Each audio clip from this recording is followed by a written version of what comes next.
신바람 사연 아파트, 오늘의 사연 시작하겠습니다. 시댁 김장 때문에 이혼한 사람 알고 있는 분 계신가요? 오늘은 그 이야기를 하려고 이렇게 사연을 보내게 되었습니다. 김장 때문에 이혼한 사람이 다른 사람 이야기가 아니고 바로 제 이야기이거든요. 사람들마다 생각이 다르니 제가 잘못했다 하실 분들도 계실까봐 제 이야기를 하는 게 조금 조심스럽습니다.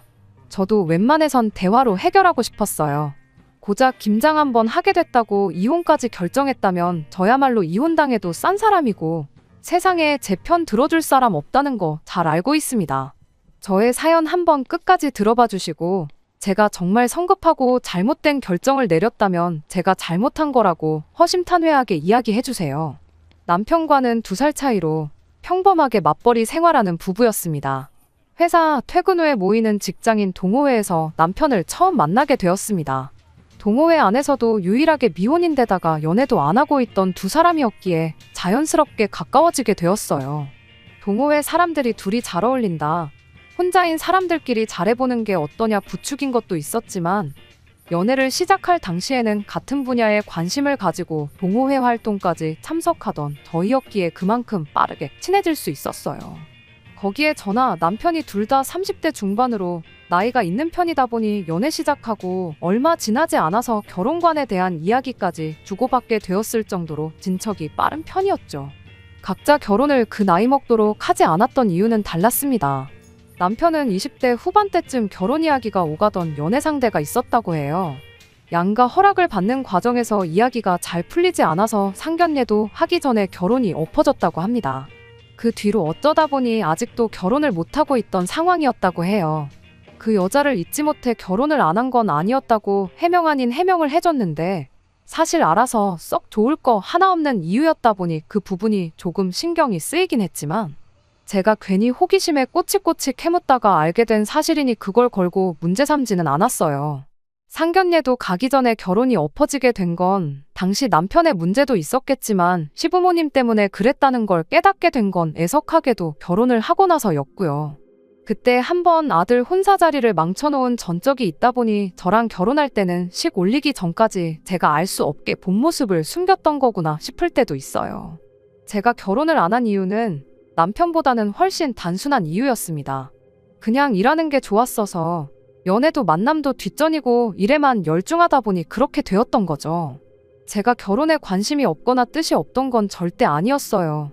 친정어머니께서도 제가 결혼만 한다면 아들한테 해주는 것보다 사위한테 훨씬 더 잘해주겠다 하실 정도로 제 결혼을 바라고 계셨고 저 또한 그런 저희 어머니 기대를 저버리고 싶은 마음은 없었어요. 친정어머니가 걱정하신다고 결혼을 해야겠다 생각했던 건 아니었고요. 일에 열중하면서 회사에서도 어느 정도 자리를 잡고 능력도 인정받고 하다 보니 여유가 생기게 되었고 여유가 생기니 자연스럽게 안정적이고 행복한 가정을 꾸리고 싶은 마음이 굴뚝 같았습니다. 제 앞가림 제가 스스로 할 수 있는 상황에 결혼이라는 게 제가 마음만 먹으면 언제든 할 수 있는 것이라고 생각했는데 막상 회사에서 인정받고 제 가치가 올라간 만큼 상대방이 저를 부담스러워 한다는 느낌을 지울 수가 없었어요. 거기에는 제 나이도 한몫했을 거라 생각하고요. 배우자를 선택함에 있어 서로 조건만 따지는 그런 사이보다 연애 결혼을 하고 싶었던 제 욕심도 있었죠. 물론 남편하고도 연애 시작하고 2달도 채 지나지 않아 결혼 이야기가 오고 가긴 했지만 어쨌든 시작은 연애부터였으니 나름 다르다고 생각했고 같은 동호회에서 만난 만큼 취미나 관심 분야를 공유할 수 있었으니 이왕 하는 결혼이라면 마음도 잘 맞는 사람과 하는 게 좋겠다는 생각도 있었죠. 2사람 다 나이가 있었다 보니 양가 도움은 하나도 받지 않고 반반 결혼을 할 수 있었습니다. 남편 명의로 대출이 남아있는 집이 있어서 제가 모아놓은 돈으로 대출금 싹 다 정리해버렸고 공동 명의로 돌린 뒤에 그 집에 그대로 신혼살림을 차렸어요. 남편은 자기가 집을 해왔다고 하는데 대출금에 그 집에 들어간 혼수부터 결혼식 비용까지 액수로만 따지고 보면 반반 결혼한 거나 마찬가지였습니다. 저나 남편이나 벌이도 서로 비슷했고 양가 형편도 똑같다고 할 수는 없지만 노후 준비도 다 되어 있었던지라 정말 결혼하고 둘이 잘 살기만 하면 되는 거였어요. 남들보다 늦은 결혼이었던 만큼 보란듯이 잘 살고 싶은 마음뿐이었는데 세상일 참 마음먹은 대로 되지 않네요. 우리 아들 데려가줘서 고맙다며 간이고 쓸개고 다 빼줄 것처럼 하던 시어머니가 결혼하자마자 180도 돌변하더군요. 그리고 그때 남편이 20대 시절 결혼 이야기까지 오갔던 상대방과 상견례도 하기 전에 엎어지게 된 게 다른 게 아니라 시어머니한테 이유가 있다는 걸 깨닫게 되었고요. 저희 결혼이 액수로만 따진다면 반반 결혼이나 마찬가지였는데 그때 정확하게 장부라도 적어놓을 걸 그랬습니다. 홍기 놓친 아들을 구원해줬다며 결혼만 해주면 뭐든 다 해주신다던 분이 저를 얕잡아보기 시작했어요. 남편 명의였던 집을 공동명으로 바꿨다는 사실을 알고는 그때부터 저를 아들이 이뤄놓은 성공에 밥숟가락 얹어 사는 거머리 취급을 하더라고요. 결혼을 미끼로 당신들한테 한마디 없이 아들 명의의 집을 공동명의로 바꿔놓으니까 좋냐는 식이었죠. 그때는 그래도 신혼이다 보니 남편이 제 편을 들어줬어요. 제 편을 들어준 것도 사실 따지고 보면 아니죠. 사실을 있는 그대로 설명했을 뿐이니까요. 결국 따지고 보면 똑같은 돈 들여서 결혼한 건데 왜 그러시냐며 제 편을 들어줬는데 시어머니는 그것마저도 당신한테 말대꾸 한 번 한 적이 없던 순하디 순한 아들이 여자 하나 잘못 만나서 지 엄마한테 대든다고 받아들이셨던 거죠. 남편이 제 편을 들어주는 만큼 시어머니는 저를 고깝게 보기 시작했고요. 그래도 남편이 중간에서 버티고 있어주니 저한테 더 무슨 소리를 할 수는 없었는데 그걸 유치하게 시집살이로 복수하기 시작하더라고요. 모시고 살았던 게 아니다 보니 직접적인 시집살이는 아니었지만 일주일에 2~3번씩 안부 전화를 하라던가 하는 어이없는 요구부터 연락도 없이 신혼집 문 따고 들어와서는 살림 간섭을 한다던가 잔소리를 한다던가 하는 식으로 말이죠. 그 정도야 어떻게든 참을 수 있었는데 아들 아침밥은 잘 챙겨주고 있는지 검사하러 왔다고 아침 6시에 저희 집 문 따고 들어왔을 때는 정말 참을 수가 없었습니다. 그간 잘 참고 있었는데 아침밥 어떻게 차려주는지 검사하겠다는 말에 쌓여있던 게 터져버렸네요. 맞벌이 하는데 아침밥은 왜 저만 차려야 하느냐고 말대꾸를 했어요. 시어머니도 보통 분은 아니었던지라 며느리가 말대꾸를 한다며 바로 큰 소리가 터져나왔고 아침 대바람부터 시어머니랑 대판 싸우기 직전까지 갔었죠. 남편이 어떻게 시어머니도 말리고 저도 말리고 해서 그날 아침은 잘 넘어갔는데 그날 퇴근한 남편이 그래도 그렇지 그게 며느리가 시어머니한테 할 태도냐. 엄마가 틀린 말 한 것도 아닌데 뭐가 그렇게 불만이냐며 저한테 한마디 하더라고요. 출근 늦을까봐 자기가 나서서 말렸던 거지 그게 아니었으면 시어머니한테 욕 한 사발 먹게 내버려 뒀을 거라고 하는 겁니다. 저는 아침 안 챙겨 먹어도 그만인 사람이에요. 실제로 결혼하고 나서 남편이 아침 안 먹고 나가면 힘이 안 난다고 해서 몇 번 차려주긴 했는데 밥상 다 차려놨다고 해서 저도 같이 밥을 먹거나 한 건 아니었거든요. 아침엔 저도 출근 준비하느라 바쁘다고 아침은 알아서 챙겨 먹으라고 몇 번 이야기도 했었고 도무지 혼자서 밥을 먹을 생각은 없어 보여서 전날 저녁에 전자레인지에 돌려먹기만 하면 되도록 준비해주기까지 했었습니다. 전자레인지에 돌리기만 하게 준비해준 것만 해도 감지덕지 해야 할 사람이 아침밥은 당연히 내가 차려주는 거고 시어머니 말이 틀린 게 없다고 엄마 편을 들고 있으니 엄청 서운하더라고요.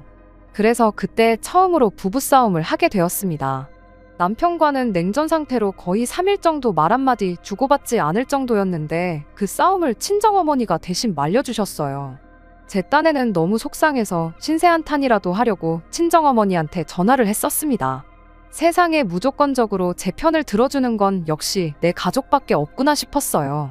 하지만 어머니께서는 그렇다고 평생 남편하고 말 한마디 안 하고 지낼 건 아니지 않냐며 적당한 타이밍에 화해를 하라고 조언을 해주셨어요. 어머니랑 아내랑 싸우면 중간에서 새우등 터지는 게 남편이라고. 저희 아버지도 할머니 문제로 어머니 속을 많이 썩였다고 하시면서 먼저 화해의 손길을 건네보라 저를 설득하셨죠. 제가 직접적으로 미안하다고 하지는 않았지만 어찌저찌 화해는 했습니다. 남편도 불편했던 게 이만저만이 아니었다 보니 꽤나 이성적으로 나왔고요. 화해한 뒤에는 확실하게 짚고 넘어갈 건 짚고 넘어가자 했어요. 시어머니한테 우리 반반 결혼했으니 간섭하지 말아달라고 해달라는 그런 거창한 것까지는 바라지도 않았습니다. 다만 우리끼리라도 가사일이나 등등해서 공평하게 하자고 했죠. 제가 아침밥을 차려주는 만큼 남편도 집 청소라든지 빨래라든지 하는 다른 일들을 도맡아서 하는 식으로 말이죠. 남편도 흔쾌히 그러겠다 했고요. 그렇게 화해한 후에도 시어머니가 몇 번 아들 아침밥 검사한다고 몇 번을 더 찾아오셨는데 원하는 대로 제가 아침밥 차려주고 있는 모습을 봤을 땐 흡족해 하셨는데 남편이 그만큼 집안일을 하게 되었다는 사실을 알게 되니 그건 또 언짢아 했습니다. 그리고 나선 결혼 후 맞는 첫 명절에는 집안 제사를 부활시키더군요. 명절날 제사 음식 해야 되니까 새벽바람부터 오라는 말에 남편도 어이가 없었는지 우리 집이 언제부터 제사를 지냈냐고 따지기까지 했어요. 모처럼 연휴인데 쉴 만큼 쉬다가 느즈마키 시댁 가서 점심 먹고 집에 올 계획이었는데 새벽 일찍부터 가자니 남편도 가기 싫었던 거고요. 시어머니는 이제 너도 결혼했는데 조상님 덕 좀 보려면 제사를 지내야지 않겠냐 하시는데 그전에는 조상님 덕 안 보고 멀쩡히 잘 사시던 분들이 이제 와서 저러는 게 누가 봐도 저한테 일 시키고 싶어서 그러는 거라는 걸 단번에 알 수 있었죠. 막상 제사 시작하니 지방도 쓸 줄도 모르고 상 차리는 방법도 제사 절차도 아무도 몰라서 제사도 제가 옆에서 이것저것 알려주면서 해야 했네요. 저희 집이 제사를 거의 FM대로 지내는 집이었다 보니 시댁 제사가 힘들 것도 없었습니다. 솔직히 음식하는 것도 결혼 전에 명절 때마다 매번 하던 일이라 힘들 것도 없었고 음식은 넉넉하게 한 만큼 집에 가져가면 그만이었으니 그냥 하루 고생해서 연휴 내내 먹을 거 걱정 없이 편하게 보낼 수 있겠다는 생각이었거든요. 명절 제사를 부활시켜도 스트레스 하나를 받지 않는 모습을 보니 시어머니는 시어머니대로 약이 바짝 올라서 겨울 다가오니 이젠 김장을 부활시키더라고요. 남편 포함해서 시댁이 김치를 그렇게 좋아하는 편도 아니고 그래서 한 20년 전부터는 김치를 쭉 사서 먹어왔다고 하는데 저 고생 한번 시키겠다고 여태 안 하던 김장까지 부활시킨 거예요. 명절도 그렇고 김장도 그렇고 솔직히 저 힘든 일 좀 시켜보겠다고 시어머니가 스스로를 힘들게 하고 있는 것처럼 보여서 그때쯤부터는 시어머니가 다 안쓰러울 지경이었습니다. 귀찮고 번거롭고 하기 싫은 거야 당연하지만 시어머니도 일을 같이 해야 하는 것들이잖아요. 여태 안 하고 지내던 걸 다시 시작하면서까지 제가 고생하는 모습을 보겠다는데 그때부턴 저도 그냥 적당히 맞장구 좀 쳐주자 하는 생각까지 들었어요. 그런데 또 김장날이라고 미리 날짜까지 다 정해놓고 배추도 나름 30포기나 준비하셨던 모양인데 막상 첫 해 김장에 저는 참석하지 못했습니다. 마침 제가 회사에서 해외 출장 스케줄이 생기게 되었거든요. 출장 기간만 무려 3주나 되는 장기 출장이었고 회사에서도 이중 언어가 되는 사람이 저밖에 없었다 보니 제가 김장 때문에 못 간다고 할 수도 없는 상황이었죠. 김장날 맞춰서 시댁으로 배추며 속재료며 전부 싹 다 배달받기로 되어 있었는데 저는 김장 시작도 하기 전에 해외 출장을 가게 되면서 결국 시어머니 혼자서 그 배추들을 다 처리하셔야 했어요. 처음 남편과 부부싸움을 했던 이후로 제 나름대로 일을 더 크게 만들지 않고 어느 정도 맞장구 쳐주면서 합리적인 방법으로 헤쳐나가고 있다 생각했어요. 처음에는 못마땅하고 스트레스를 많이 받았었지만 이 정도 시집살이면 충분히 견딜만하다 싶었습니다. 저희 어머니가 할머니한테 당했던 거 생각해보면 이건 시집살이 축에도 못 낀다고 생각했고 남편이 적절한 순간에 중간 역할만 잘해주면 10년이고 20년이고 너끈히 해낼 수 있겠다 생각했었죠. 부활시켰던 제사도 돌아온 명절에는 다시 안 하기로 정해졌었고요. 제사가 없어지면서 시어머니도 저를 괴롭히는 걸 포기했나 싶었거든요. 요상한 시집살이도 사라졌고 이제 진짜 행복하게 잘 사는 일만 남았다고 생각했는데 10년은커녕 결혼한 지 2번째 해를 맞던 작년에 결국 이혼을 결심하게 되었습니다. 작년 이맘때쯤 일이었어요. 아침 출근 준비로 한참이던 때에 배달기사님이 초인종을 누르더라고요. 뭐 배달시킨 적이 기억이 없는데 저희 집 앞으로 20kg짜리 절임 배추 15상자가 배달이 온 거예요. 이게 다 무엇냐 이래저래 확인하니까 시어머니 이름으로 주문돼서 저희 집으로 배달이 되었더라고요. 도대체 무슨 상황인가 파악도 되기 전인데 남편은 회사 늦겠다고 먼저 출근해버리고 배달기사님한테 도로 가져가시라고 해봐도 배달 주문대로 똑바로 왔는데 이 무거운 걸 다시 다 가져가란 소리냐며 난색을 표하고 있고 이러다간 저도 출근이 늦겠다 싶어서 낑낑거리면서 상자들 다 집안에 들여다 놓고 출근을 했습니다. 배달기사님이 집 안까지 옮기는 걸 도와주시긴 했는데 15상자나 되다 보니 시간이 꽤나 많이 걸렸고 결국엔 지각까지 하게 되었죠. 출근길에 시댁에 곧바로 전화를 했죠. 시어머니는 지난번 김장에 제가 출장 때문에 참석하지 못했던 걸 두고 그게 다 네 업보라고 하면서 작년에는 편하게 김장 안 했으니까 올해는 네 차례라고 저보고 혼자서 김장을 하라고 배추를 보냈던 거예요. 당연히 저랑 사전에 이야기된 적 없었고 어이가 없을 뿐이었죠. 한 상자에 배추가 6개에서 10개 사이로 들었다는데 계산해보면 못해도 100포기는 되는 거잖아요. 그 와중에 시어머니는 네 편하라고 절임 배추로 보냈으니까 시간 잡아먹는 것 없을 거라고 수고하라고 하더군요. 작년에 시댁 김장 30포기 했어요. 올해는 왜 100포기로 늘어났는지도 알 수가 없고요. 솔직히 김치가 워낙에 맛없게 돼서 작년에 저희도 3포기 받아왔는데 아직도 김치냉장고에 2포기 그대로 남아있어요. 시댁에서 남은 27포기는 어쨌는지 제 알바가 아니었지만 100포기 이거 다 담근다 치더라도 보관할 장소나 있겠나 싶더라고요. 시어머니가 작정하고 배추를 보냈는데 안 한다고 말해봐야 그냥 넘어갈 것처럼 보이지도 않았고 출근길 만원 지하철 안에서 시어머니랑 싸우고 싶지도 않았어요. 그래서 알겠다 대답하고 곧바로 아침 난리통에 혼자 출근해버린 남편한테 전화를 해서 어떻게 잘 좀 해결해보라고 부탁을 했죠. 남편은 제 부탁에 알겠다고 대답을 했고 뭐 어떻게든 되겠구나 싶었어요. 환불을 하든 시어머니도 와서 같이 돕든 어떤 식으로든 말이죠. 회사 도착해서도 엄청 신경이 쓰이긴 했는데 남편한테 전화를 해도 바쁜 건지 전화를 받지 않았고 아무쪼록 잘 해결되길 바라는 것 말고는 할 수 있는 게 아무것도 없었습니다. 그리고 점심에 친정어머니한테서 전화가 걸려왔어요. 그리고 그 순간 이혼을 결심했죠. 친정어머니는 전화로 대뜸 니네 뭐 식당이라도 하나 차리기로 했냐면서 배추가 이게 다 뭐냐고 물어오셨어요. 어머니가 어떻게 알고 계시냐고 곧바로 물었죠. 대답하시기를 아침에 박서방한테 장모님이 담가준 김치가 먹고 싶다고 전화가 왔었답니다. 재료며 필요한 건 집에 다 있으니 담가만 주시면 된다고 했는데 어머니는 기껏해야 배추 한두 포기 생각하시고 왔는데 쌓여있는 박스들 보고 놀라서 전화를 하셨던 거예요. 저 출근하고 나서 무랑 고춧가루, 파 이런 것들도 다 배달이 왔었나 보더라고요. 그 박스들이 현관문을 막고 있어서 집에 들어오는 것부터 애를 먹으셨다는데 어이가 다 없더라고요. 시댁 김장을 다른 사람도 아니고 장모님한테 떠넘기는 게 말이나 되는 소리인가요? 재료랑 이런 게 다 있다고 연락을 드렸던 걸 보면 남편도 시어머니가 우리 집에 배추 말고도 다른 김장 재료들을 배달시킬 거라는 걸 미리 알고 있었다는 소리나 마찬가지잖아요. 그 길로 어머니한테 아무것도 하지 말고 집에 가만 계시라고 하고 회사에 말해서 반차 내고 집으로 향했습니다. 집으로 가는 길에 남편한테 전화를 주거라고 했는데 한 번을 받질 않더라고요.